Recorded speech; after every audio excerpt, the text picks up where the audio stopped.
Buenas, galera. Eu sou o Flávio Hag e você está no Itadakimasu. E hoje a gente está chegando para começar a maratona, né?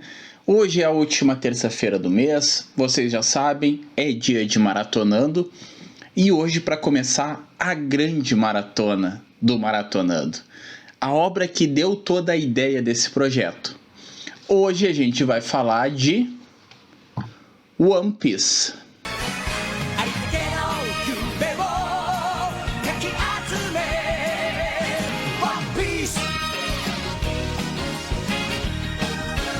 Vamos começar com avisos antes da gente começar o vídeo em si, né? Esse vai ser um vídeo meio diferente, vocês já estavam avisados disso. O primeiro aviso é que esse vídeo vai ser um pouco mais longo que os outros, porque ele vai ser dividido em dois momentos, tá, pessoal? Eu vou colocar aqui na descrição os capítulos desse vídeo, porque eu vou dividir ele em dois momentos. Eu vou fazer essa primeira parte conversando com vocês sobre o arco do East Blue, como se fosse a primeira vez que eu li ele. Então esse vai ser uma parte para quem tá lendo One Piece pela primeira vez ou tá assistindo o anime pela primeira vez. Então eu vou conversar sobre o arco, né? Sobre a saga, na verdade, né? O One Piece é uma saga aqui, o que a gente vai fazer. Então vamos conversar como se fosse a primeira vez lendo ele. Por isso vão ter spoilers só dentro do arco, mas eu não vou falar do que está lá na frente. A segunda parte do vídeo vai ser mais voltada para quem está acompanhando One Piece semanalmente ou pela Panini, que também é o meu caso, né, pessoal? Eu leio One Piece semanal, então eu sei como terminou o ano, eu sei como já está começando o novo arco. E nessa segunda parte eu vou tentar pegar coisas de East Blue que já estão lá em um ano. Então a gente vai começar a discutir teorias, a gente vai ter muitos spoilers de One Piece atual. Por isso vocês fiquem ligados nas marcações, obviamente quando chegar a hora eu vou falar, mas fiquem cuidando dessa parte para ver se vocês pulam ou se vocês já querem ir direto para a parte de quem já está lá na frente, tá? One Piece, obra do Eiichiro Oda, e eu preciso falar o que é One Piece para vocês, né, pessoal? É um dos maiores mangás de todos os tempos, e isso não é questão de gosto pessoal. One Piece é detentor dos maiores recordes de venda, tanto no Japão quanto no mundo. One Piece, no Brasil, por exemplo, é o maior mangá tanco já publicado. Ele já chegou em 102 volumes, só no Brasil. No Japão já está indo para o 104. One Piece já tem mais de 1000 capítulos publicados. A obra começou a ser publicada na Jump em 1997. A gente está em 2022 e o mangá ainda está sendo publicado. E, putz, os recordes de One Piece, né, a gente não precisa nem falar, é recorde atrás de recorde. One Piece vai ganhar uma série na Netflix, é uma obra que tem destaque no mundo inteiro. Então ele é um dos maiores de todos os tempos. E eu não estou falando de gosto pessoal ou falando sobre ser a história, uma das melhores histórias de todos os tempos. Não, a marca One Piece é uma marca que mundialmente ela já rivaliza com Batman, por exemplo. Então só aí vocês tiram um pouco do peso que isso tem, né? Como eu falei antes, One Piece ia ser... ela é a obra, na verdade, que deu toda a ideia do Maratonando. Eu já ia começar a fazer esse Maratonando de One Piece no ano passado. Ia começar logo no início do blog, do canal, sabe, gente? Quando eu comecei o canal lá por julho do ano passado, eu já tinha o projeto do Maratonando de One Piece. Só que aí logo depois a Panini anunciou a edição 3 em 1 e eu decidi que não, vamos esperar então a Panini publicar pra gente poder acompanhar. E nisso a Panini anunciou Bleach, e aí eu pensei, pô, dá pra fazer com Bleach também. E assim nasceu a Maratonando. Toda a ideia dessa coluna começou com One Piece. Então, finalmente chegou a vez de falar de One Piece, né? Mais de um ano depois de eu ter criado esse projeto, eu finalmente vou começar a falar da obra, porque eu queria muito falar dela com vocês aqui. E eu acho que é uma obra que não dá para ficar só no vídeo de quinta, ela precisa ser lida desde o começo e discutida. O que nós vamos acompanhar em One Piece se vocês não conhecem? A gente vai acompanhar a história de Monkey D. Luffy, um garoto que saiu no mar querendo se tornar o rei dos piratas. E então ele vai juntar o bando dele, ele vai perseguir esse sonho de se tornar o rei dos piratas no meio da grande era dos piratas. O mundo está tomado de piratas, todos eles buscando o lendário tesouro One Piece.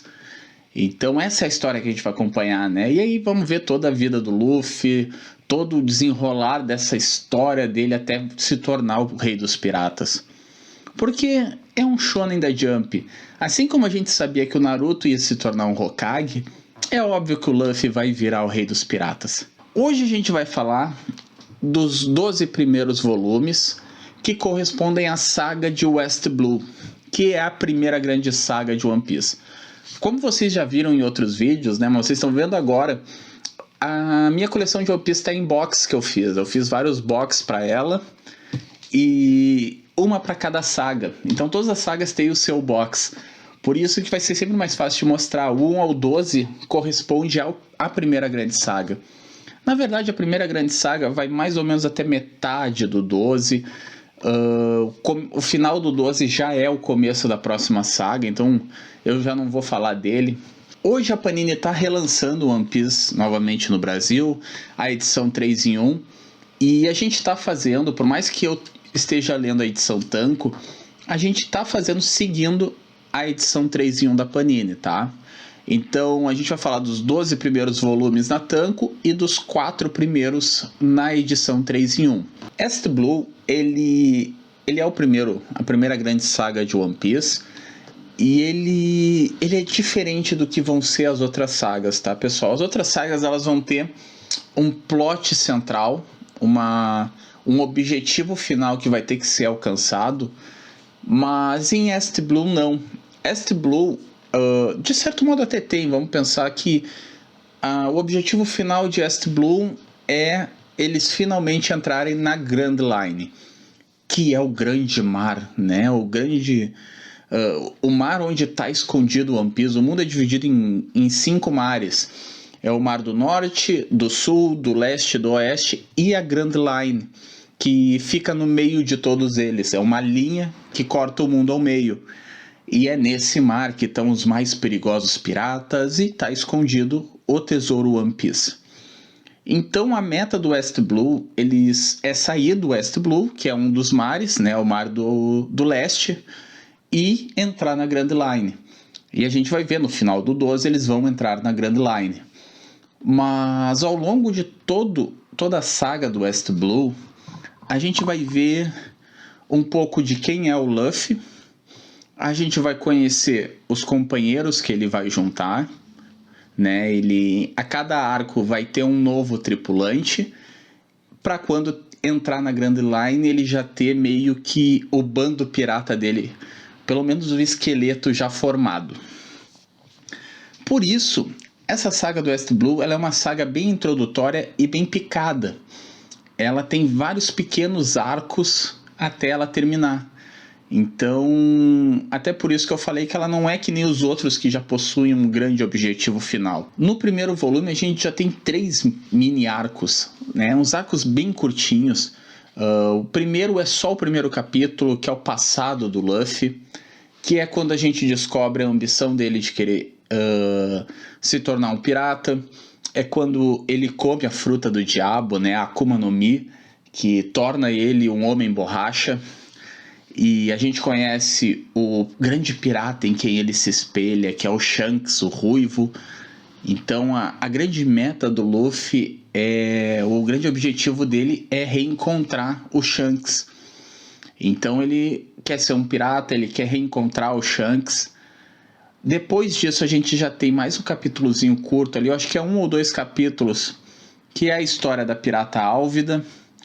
Ela é a primeira pirata que o Luffy encontra quando ele sai no mar. Também tem ali o Kobe, que é um garoto que ele é meio que um prisioneiro da Álvida e o Luffy salva ele.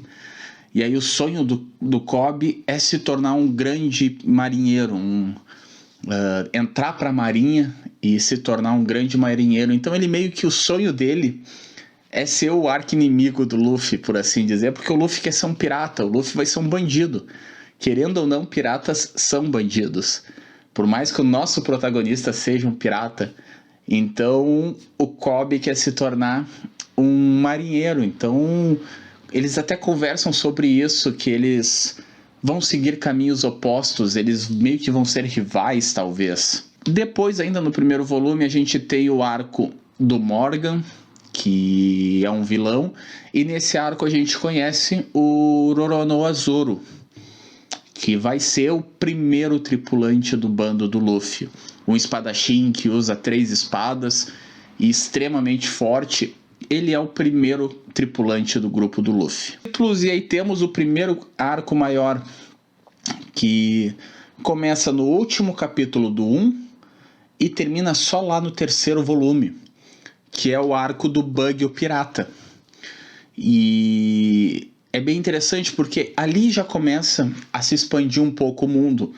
A gente vai ver o Bug. O Bug é um pirata que também comeu uma Akuma no Mi. Só que diferente do Luffy, enquanto o Luffy é um homem borracha, o Bug tem o poder de dividir o corpo dele em vários pedaços. Então é uma luta muito louca, é bem interessante ver 2 usuários da fruta. A gente nesse arco também conhece a ladra Nami, que é uma ladra especializada em roubar piratas. E ela acaba viajando com o Luffy como a navegadora do bando. Então aí nisso o Luffy já tem o seu segundo tripulante. E é legal porque é o primeiro arco que a gente realmente vê uma luta mais forte. Depois disso vem um arco muito chato, mas muito chato, que vai ali entre os volumes 4, 5 e o comecinho do 6, que é o arco da... Tem um nome, Vila... Me fugiu o nome da vila, porque pra vocês terem uma noção como é ruim, mas vamos dizer que é o arco do Zop, né? Ele é um arco até meio curioso, porque ele faz uma clara referência àquela história do menino e o lobo, né? O menino que vivia dizendo para todo mundo que o lobo estava vindo, e aí quando o lobo realmente veio, ninguém acreditou nele. E é essa a história. O Usopp é um grande mentiroso, ele vive dizendo que os piratas estão vindo, os piratas estão invadindo, e quando os piratas invadem, ninguém acredita nele. Então ele precisa enfrentar os piratas, e com isso o Luffy vai ajudar ele. Então o Luffy, o Zoro e a Nami ajudam o Usopp a afugentar os piratas, a impedir que a vila seja destruída pelos piratas. Como vocês já devem imaginar, temos mais um tripulante aí, que é o Usopp. Termina o arco, o Usopp entra pro bando. E eu vou dizer que nem isso é uma coisa boa, porque o Usopp é um personagem insuportável. Eu particularmente não gosto. Dos personagens principais de One Piece, é o que eu menos gosto. Também tem um ponto que é nesse arco que o bando ganha o seu navio. Então, a partir daqui, eles finalmente se identificam como piratas. Eles têm a bandeira de pirata, né? A bandeira da caveira, eles têm um barco de verdade. O bando já tem 4 tripulantes. E aí partem para mais uma aventura rumo à Grand Line. Essa nova aventura vem entre os arcos 6 até o 8, que é um arco muito bom. É o arco do Baratie, né? O restaurante flutuante, é um restaurante no meio do oceano. E nesse restaurante eles têm um primeiro grande confronto. E é aqui nesse arco que o mundo começa a ganhar ainda mais dimensões astronômicas. É muito interessante isso, porque aqui a gente começa a ver as lutas. Por mais que a gente tenha visto a luta com o Bug, né? O Bug já tinha uma Akuma no Mi, mas ainda assim não era uma luta gigantesca, não era uma luta colossal. Nesse arco do Baratie ele já tem uma luta muito mais forte, porque eles têm que enfrentar lá o pirata Don Krieg, que até então é o pirata mais poderoso do West Blue. E aí nesse arco, não só pela luta em si com o Don Krieg, que é um personagem forte, é um personagem que tem um bando gigantesco, ele é o comandante, né? Ele é o almirante de uma frota de 50 navios piratas, então é interessante isso, mas principalmente porque a gente começa a ver um pouco sobre a Grand Line, que é a grande meta, né? O bando do Don Krieg tentou entrar na Grand Line e foi dizimado. Mesmo com 50 navios, a frota do Don Krieg foi dizimada logo que entrou. E ela foi dizimada por uma única pessoa. E essa única pessoa até aparece, que é o Mihawk, Olhos de Gavião. E ele é o maior espadachim do mundo e o Zoro resolve enfrentar ele, porque o Zoro tem como ambição ser o maior espadachim do mundo. Então, e aí é interessante porque a gente vê o Zoro ser destruído. O Mihawk destrói o Zoro. E aí a gente tem a primeira noção de como o grupo, que até então a gente estava vendo que era forte, eles eram personagens fortes, não são tão fortes assim pro mundo que eles vão se meter, sabe? Por mais que a gente esteja vendo o Luffy vencer o Bug, ele vence o vilão do arco do Zop, eu praticamente apaguei esse arco da minha cabeça.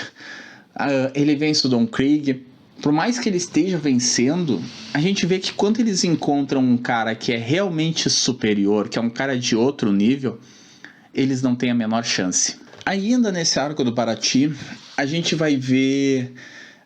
é um restaurante flutuante, que nem eu falei antes, então ali nós temos um cozinheiro. A meta do Luffy é que um dos cozinheiros do restaurante viaje com ele. Então é quando entra o Sanji no grupo, né? O Sanji... eu acho que é Sanji que fala, né? Mas é quando entra o cozinheiro do bando. E eu acho muito interessante o conceito em si do Sanji. Eu não gosto da questão do mulherengo, eu acho aquilo ali extremamente desnecessário. E mais pra frente a gente vai falar de alguns problemas do Sanji sobre essa questão do mulherengo. Mas eu gosto bastante da ideia do Sanji só lutar usando os pés, né? Porque ele é um cozinheiro e ele não vai machucar as mãos dele lutando, então ele só usa os pés. Isso é bem interessante, é uma dinâmica diferente de personagem. Eu acho que ele agrega bastante, até porque ele é um dos 3 personagens principais no quesito luta, né? É o Luffy, o Zoro e o Sanji. São o trio monstro do bando. É um arco muito legal do Baratie, porque...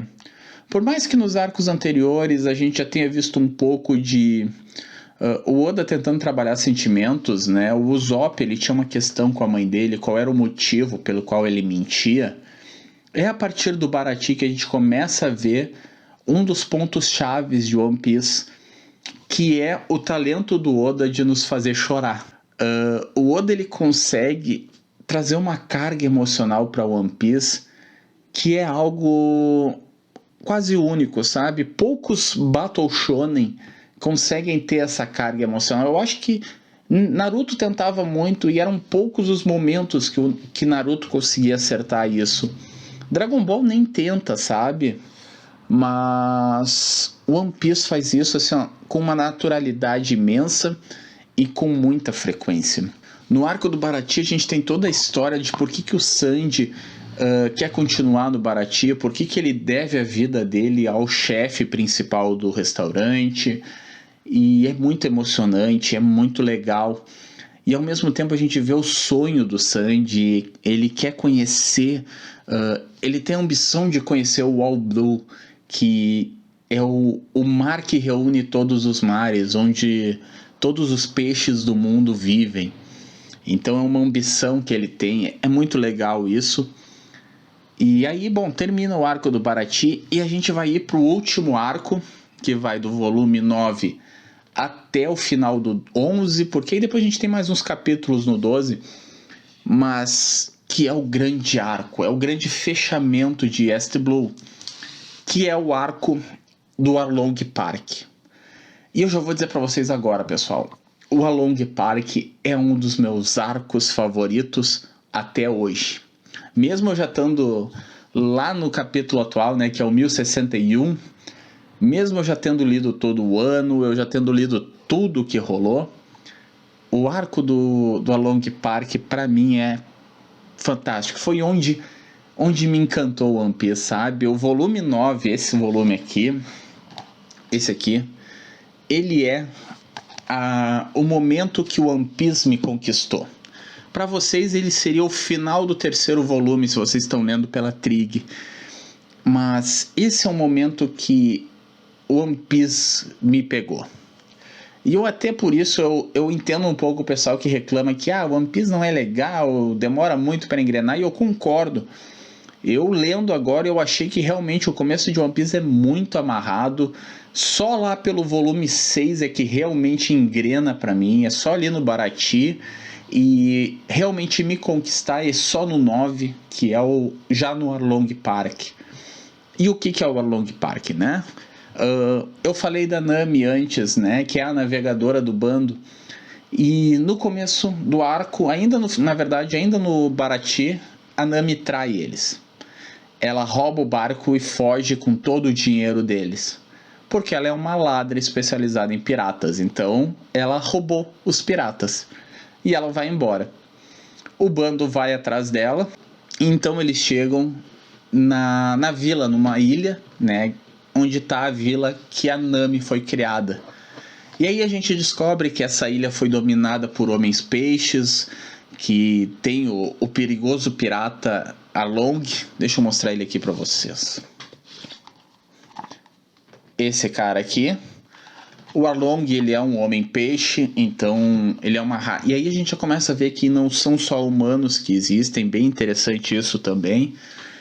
E ele está dominando toda a ilha, e a gente descobre que a Nami fez um acordo com ele, que se ela juntasse 100 milhões de berris, que é a moeda ali do mundo, ela compraria a ilha dela de volta. Então tem toda uma questão ali dela querer cumprir a promessa, o Arlong trai ela também, e aí o Luffy chega para salvar o dia e ele salva, né? Obviamente ele é o nosso protagonista. Ele vai derrotar o Arlong, ele vai salvar a vila, e a Nami decide finalmente ficar de vez com eles. Então ela realmente entra pro bando de vez. E é muito interessante, esse arco do Arlong Park, ele é incrível. Ele é o ponto que eu acho que o Oda realmente já estava confortável para fazer tudo o que ele queria. E ali a gente tem um dos arcos mais incríveis até hoje. Toda a história da infância da Nami, as lutas são muito boas. O Luffy, quando realmente resolve lutar, a gente percebe uma mudança nele. Eu até comentei no Twitter que esse é o arco que me pega, porque foi a primeira vez que eu vi o Luffy como o capitão do bando realmente. Porque assim, eu contei ali pra vocês toda a questão da vila estar sendo ameaçada pelo Arlong e tal, e realmente os membros do bando ficam sabendo dessa história. Mas o Luffy não fica, o Luffy não sabe o que está acontecendo na ilha. E sempre que alguém tenta contar pra ele, ele diz que ele não quer saber o que está acontecendo na ilha. E fica parecendo uma coisa besta, fica parecendo uma coisa que tipo... ele só tá sendo birrento. Só que tem um peso muito grande isso, gente. Porque quando tudo desanda e a Nami tá lá inconsolável, o Luffy chega perto dela e ela diz pra ele que não era pra ele estar ali, porque ele não entende nada do que está acontecendo, e ele simplesmente diz, sim, eu não sei o que está acontecendo. E ele não se importa com o que está acontecendo, porque ele está ali para ajudar ela. E isso, nossa, quando a gente percebe isso, que tipo, ele não estava fazendo uma birra. Simplesmente não importava para ele, sabe? Não importa se a Nami tá certa ou errada, não importa se os tritões são os inimigos ou não. Ele tá ali por causa da Nami. Então ele vai ficar do lado dela independente de qual seja o motivo. Isso é muito forte. E aí a hora que ele decide lutar, que a gente vê os outros 3 tripulantes do bando só esperando a ordem dele, ali é a hora que eu olhei e disse, putz, o Luffy é o nosso protagonista. E aí quando termina o arco, que ele destrói o Arlong Park, né, que é o castelo do Arlong, Quando ele destrói aquilo e ele grita que a Nami é companheira dele, que ele tá ali por causa dela, nossa, gente, ali foi quando o One Piece me ganhou de vez, sabe? E, bom, a gente já tá ficando com essa primeira parte longa, mas já vamos terminar o West Blue, né? Porque aí vem o volume 12 e a gente só tem ali metade do volume 12 antes de começar a nova saga, que é o pequeno arco de Logital, que é a última ilha antes da Grand Line. E aí eles finalmente entram na Grand Line. Esse arco ele não é tão... Na verdade ele é, né? Ele é bem importante e ao mesmo tempo não é. Porque ele é o arco que nos começa a fazer teorizar sobre o One Piece. Ali acontecem algumas coisas, alguns acontecimentos que realmente nos fazem pensar que, poxa, tem alguma coisa rolando aqui, sabe? O Luffy quase morre, mas ele é salvo por Deus, é uma coisa meio divina, sabe? O Sanji até fala, vocês acreditam em Deus porque o que aconteceu só pode ser Deus. Porque o Luffy ia ser executado e na hora que ele iam cortar a cabeça dele, um raio cai e salva ele. E nisso, o dia que estava um dia lindíssimo, claro, vira uma tempestade e a chuva estraga a munição da marinha, a chuva impede que o navio deles pegue fogo, o vento tá na direção perfeita para que eles consigam fugir de Logital. E aí nós temos até o capitão da marinha, que é o Smoker, falando que isso é coincidência demais, sabe? É muita coincidência. E aí isso nos dá um gatilho de algo que vem rolando a todo volume. Desde o começo, a primeira aparição do Luffy, ele é muito sortudo. E o próprio Luffy fala isso, sabe? Ele diz, eu sou muito sortudo. No primeiro capítulo, ele ia se afogar, ele estava num redemoinho, e aí ele entra dentro de um barril e ele se salva. E aí todo mundo fala, cara, como é que tu sobreviveu a um redemoinho dentro de um barril? Mas ele sobreviveu. E depois temos outros acontecimentos em que o Luffy tem muita sorte, as coisas acontecem da forma exata que o Luffy precisava que acontecessem.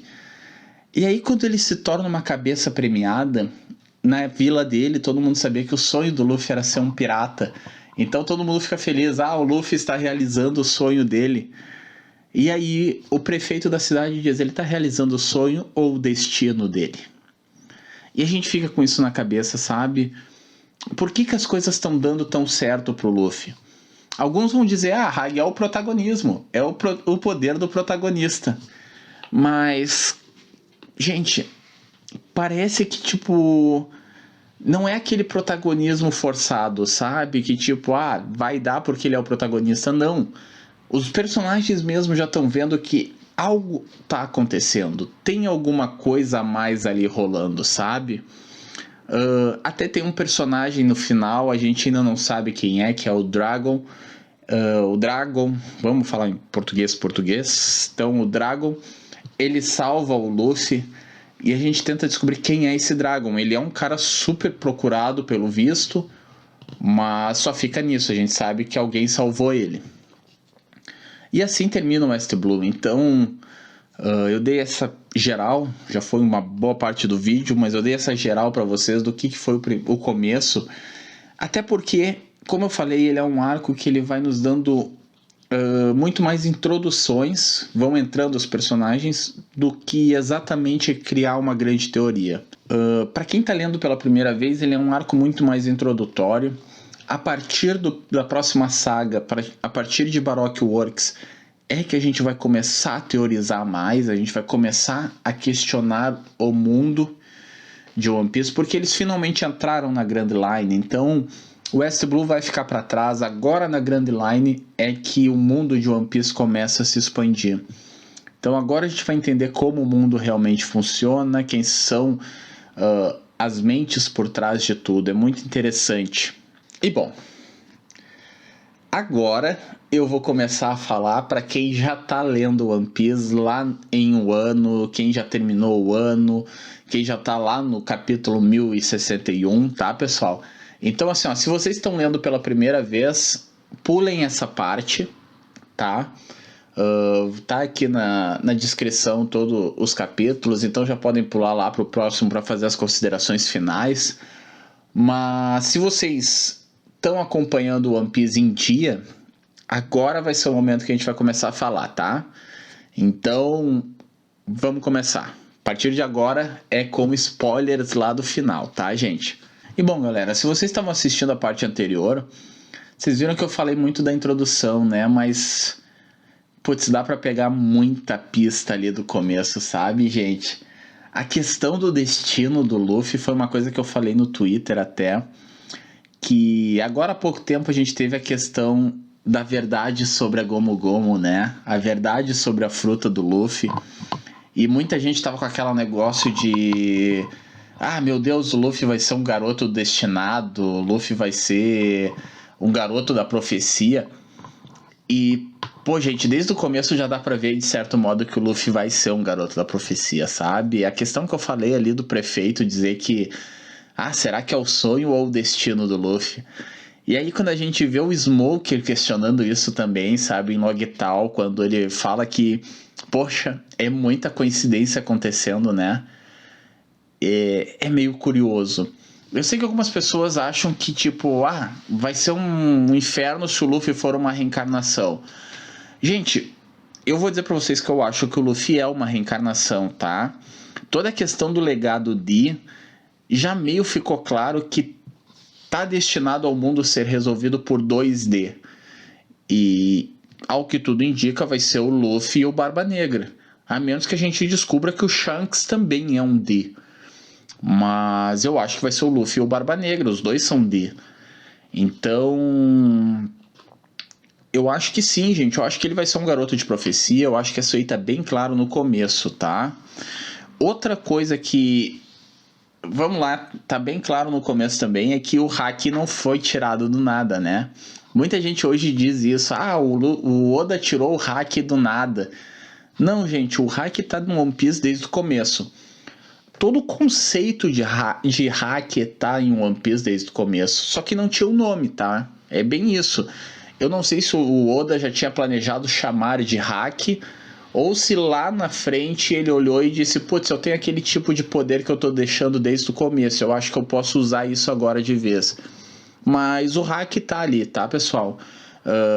Tem a cena mais emblemática de quando o Shanks salva o Luffy, que só com o olhar ele afugenta o Rei dos Mares, e obviamente aquilo ali é o hack do rei, tá? É o hack do rei, ele afugenta. Ah, não é hack, tu tá forçando. Não, gente, tá? Vamos... Hoje o hack existe, aquilo era hack. Outro ponto muito importante, lá em Logital, quando o Smoker pega o Luffy e o Dragon salva o Luffy, o Dragon segura o Smoker e o Smoker não consegue fugir se transformando em fumaça, sabe? E aí alguns dizem, não, Hag, tu tá forçando. Não, gente, tá ali, sabe? Eu acho que vocês é que estão não querendo enxergar isso, sabe? Quando uma pessoa segura um usuário de Logia e o usuário de Logia não consegue usar o poder, é hack. Tá claro isso já desde o começo. E a gente vai ver o hack vir de novo. No próximo vídeo de Baroque Works eu vou falar do hack de novo. Porque o Usopp, o próprio Usopp inclusive, o Zoro também, eles despertam o hack de observação em Alabasta. E muita gente parece não prestar atenção nisso. E logo depois já vai vir Skypiea com o Mantra, que também é o hack. O próprio Highlight lá mais pra frente vai falar que em Skypiea eles chamam de Mantra.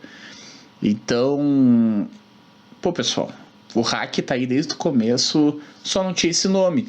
E faz muito sentido, né? Eu vi até uma pessoa que me falou, acho que foi o Matheus, me falou lá no Twitter que o maior problema foi o Oda simplesmente fazer o hack do armamento ficar preto.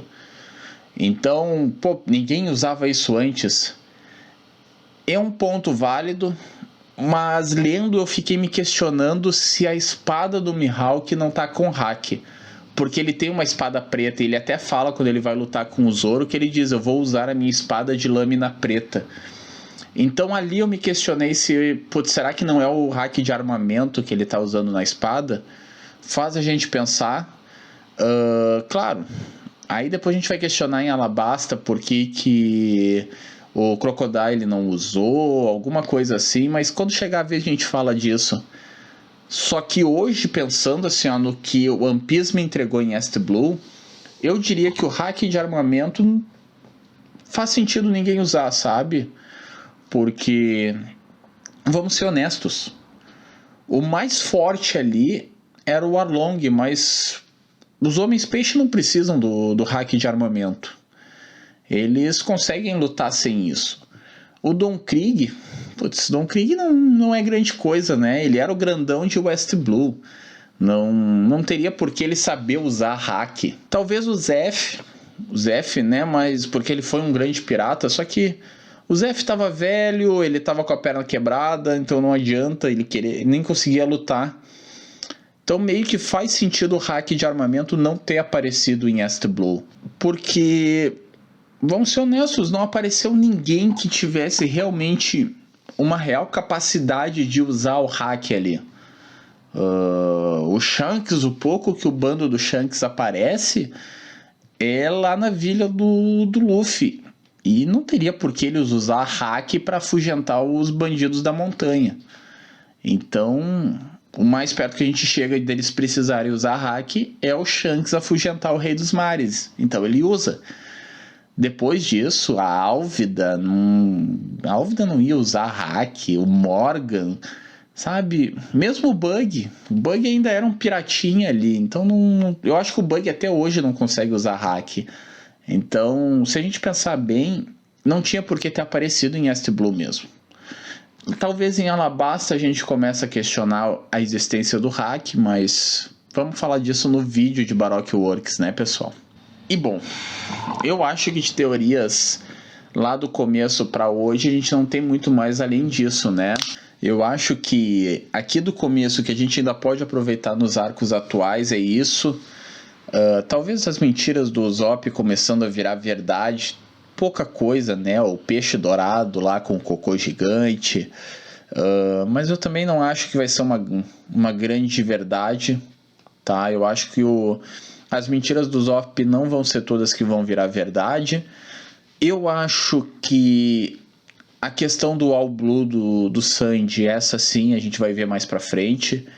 Eu até acredito, eu tenho a minha teoria de que o grande sonho do Luffy, isso pra quem leu agora o 1060, o grande sonho do Luffy é destruir a Headline e juntar todos os mares, o que faria o All Blue existir, né? Então eu acho que tem alguma coisa aí pra esse caminho.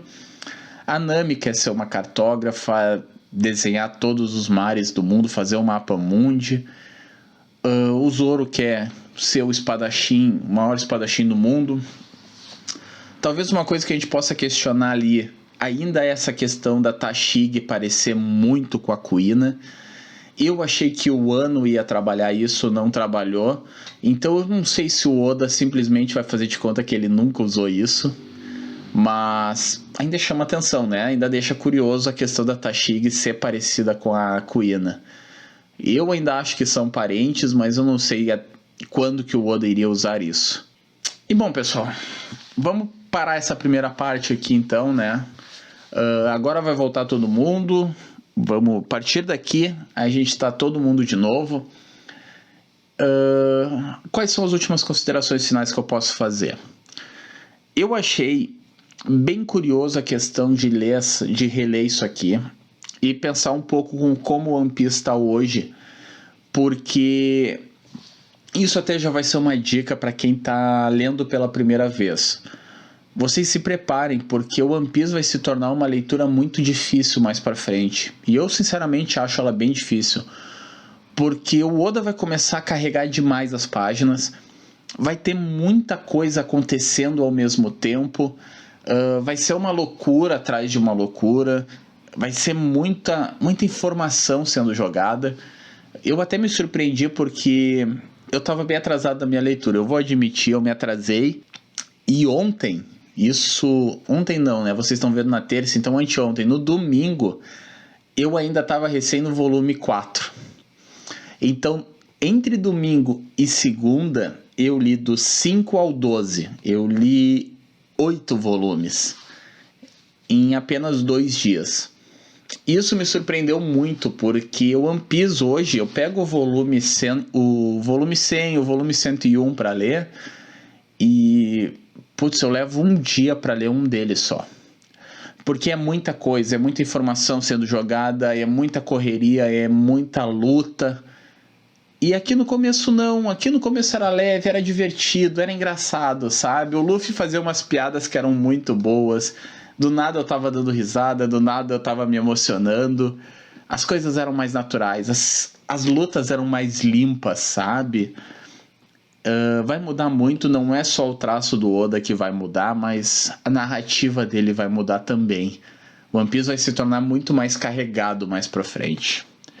Mas eu acho que é só a primeira parte que me chama atenção, sabe? De resto, putz, está tudo aqui, sabe, gente? É a essência de One Piece, sabe? Leu o Arlong Park e... Assim, se vocês não gostaram, se vocês leram One Piece até o 12 e não gostaram, eu acho muito difícil que vocês vão gostar do resto. Talvez lá em Enies Lobby vocês se apaixonem mais ainda. Mas isso vai ser só final do ano que vem. Só que eu acho que aqui já tá a base de o que é o One Piece, tá, pessoal? Então, vocês vão... Se vocês não gostaram até aqui, eu acho muito difícil que vocês gostem do resto. E bom, o vídeo já tá muito longo. Eu acho, assim, ó, chutando por cima, eu acho que ele tá nos 40, quase 50 minutos. Então vamos parar por aqui, porque tá longo. Assistam em velocidade 2, porque eu acho que é melhor. Eu devia ter falado isso no começo, né? Bom, agora já foi. Mas, bom, eu tinha aquela coisa de dividir em 2 partes. Eu acho que o One Piece precisava ser dividido em 2 partes. E nos próximos vídeos a gente vai ter uma história mais fechada. Então eu não vou precisar mastigar tanto. Não vão ser tantos arcos pequenos como foram aqui. Então, vão ser vídeos menores, eu acho, os próximos. E esse foi o primeiro vídeo de One Piece. Eu não tenho mais nada para falar da obra. Lembrando que o Maratonando de One Piece está seguindo a edição 3 em 1, né? A nova versão da Panini. Então vai demorar um pouco para a gente ter o próximo vídeo. O próximo vídeo também vai ter mais ou menos uns 12 volumes da edição Tanco, porque o arco de Baroque Works, né, a saga de Baroque Works, vai do final do 12 até o começo do 23. Até, na verdade, o final do 23, termina no 23. Esse aí é um dos que termina redondinho. Então eu acho que vai dar pelo menos mais uns 4 volumes 3 em 1 para vocês. Então acho que só daqui uns 5 meses já vai ser 2023, eu acho que é fevereiro. Eu vou botar direitinho aqui a lista das sagas de One Piece, que nem eu fiz com Bleach. E é isso. Pelo menos nos próximos 3 meses eu vou sofrer, porque a Maratonando vai ser sobre o Fairy Tail praticamente os próximos 3 meses inteiros. Então o próximo vídeo de Fairy Tail... E eu acho que eu vou ler mais uns 10 volumes. Eu não lembro de cabeça a ordem de Fairy Tail. A lista vai estar aqui também. Então, a Maratonando volta no final de outubro para falar de Fairy Tail. Por hoje a gente fica aqui. Não esqueçam de se inscrever no canal. Deixem seu like, compartilhem. Vamos falar de One Piece. E na próxima quinta a gente está de volta. Eu ainda não decidi a obra que a gente vai falar. Venham aqui para ver. Ou vai ser Kaiju número 8, ou vai ser a Divina Comédia. Qual vai ser, nem eu sei ainda. Até lá, pessoal.